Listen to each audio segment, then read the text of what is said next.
So எல்லாருக்கும் வணக்கம் மக்களே. ஒரு புதிய வீடியோவில் சந்திப்பதில் மிக்க மகிழ்ச்சி. ஸோ இன்றைக்கி பார்த்தீங்கன்னா வீட்டில் இருந்தபடியே குழி பணியாரம் எப்படி செய்கிறோம் அப்படின்றத பார்க்க போகிறோம். ஸோ வாங்க வீடியோவில் போகலாம். முதல்ல பார்த்தீங்கன்னா அரிசி மாவு வந்து கலக்கிக்கலாம். சோட்டா மாவு நல்லா மிக்ஸ் பண்ணோம்.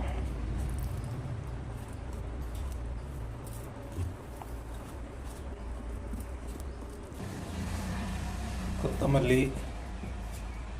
வெங்காயம், பச்சை மிளகா இதெல்லாம் பார்த்திங்கன்னா சின்ன சின்னசாக பொடியாக வந்து கட் பண்ணி வச்சுட்டு இருக்கோம். கூடவே பார்த்திங்கன்னா கறிவேப்பிலையும் வச்சுட்டு இருக்கோம். ஃபஸ்ட்டு பார்த்திங்கன்னா நம்ம வந்து எல்லாத்தையும் வந்து தாளித்து எடுத்துக்கணும். அடுத்து பற்ற வச்சாச்சு. ஸோ எண்ணெய் ஊற்றிக்கலாம். எண்ணெய் நல்லா சூடு ஏறிச்சு. அடுத்தது கடுகு சேர்த்துக்கலாம். அடுத்தது கொஞ்சமாக பார்த்திங்கன்னா உளுத்தம் பருப்பு சேர்த்திக்கலாம். அதோடு பார்த்திங்கன்னா கொஞ்சமாக கடலை பருப்பு சேர்த்திருக்கோம். பச்சை மிளகாய், கறிவேப்பிலை, வெங்காயம், கொத்தமல்லி இவங்க எல்லாரையும் பார்த்திங்கன்னா ஒன்று சேர்க்குறோம்.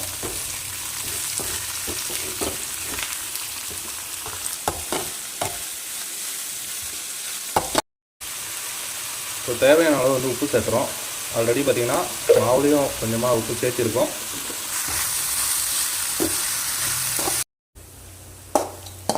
இப்போ பார்த்திங்கன்னா நல்லா வந்து வெந்துருச்சு. அரிசி மாவோட சேர்த்த போகிறோம்.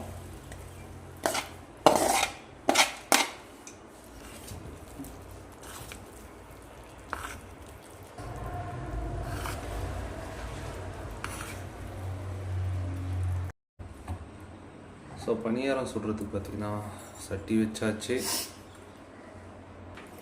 அடுப்பை பற்ற வச்சுக்கலாம்.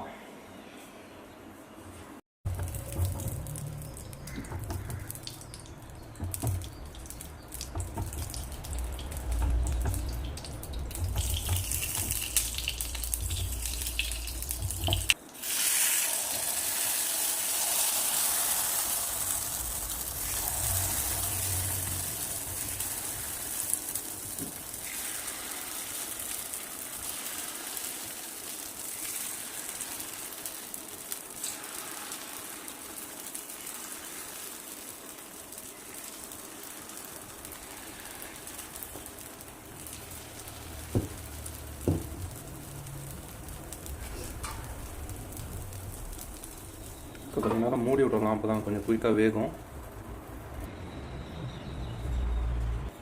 இப்போ கொஞ்சம் நேரம் ஆச்சு, எடுத்து பார்த்தலாம்.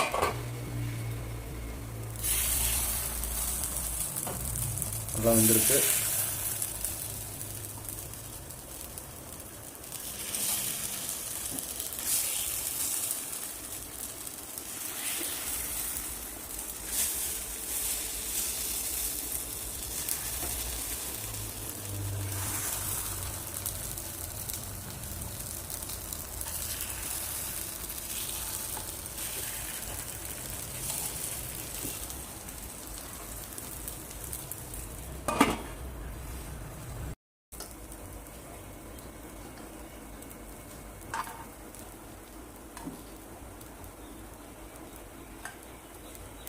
குழி பணியாரம் பார்த்திங்கன்னா அருமையாக ரெடி ஆயிடுச்சு.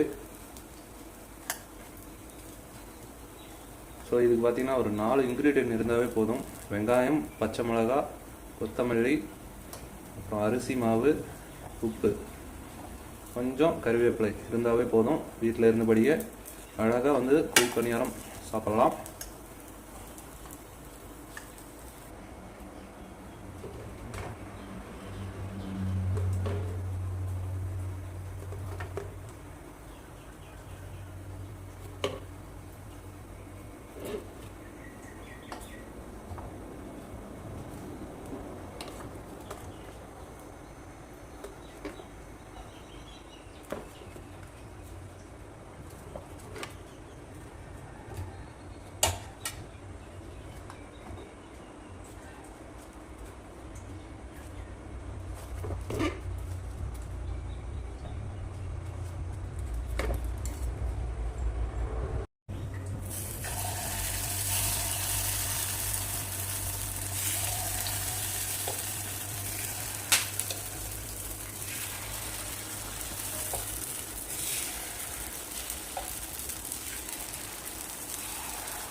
நம்ம பார்த்திங்கன்னா 2வது அடுசுலாம் எடுத்து போட்டுருக்கோம்.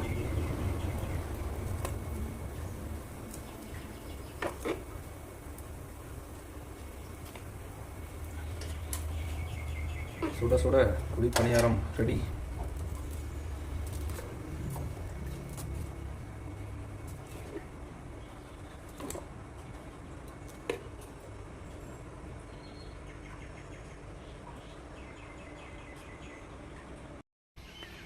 பாட்டி தான் வந்து ரிவ்யூவர். நல்லா இருக்கா?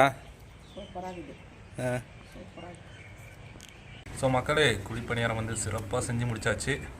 ஸோ நம்ம வீடியோ பிடிச்சிருந்தா லைக் பண்ணுங்கள், ஷேர் பண்ணுங்கள், சப்ஸ்கிரைப் பண்ணுங்கள். ஸோ ஒரு புதிய வீடியோவில் உங்களை வந்து சந்திக்கிறேன். பாய்.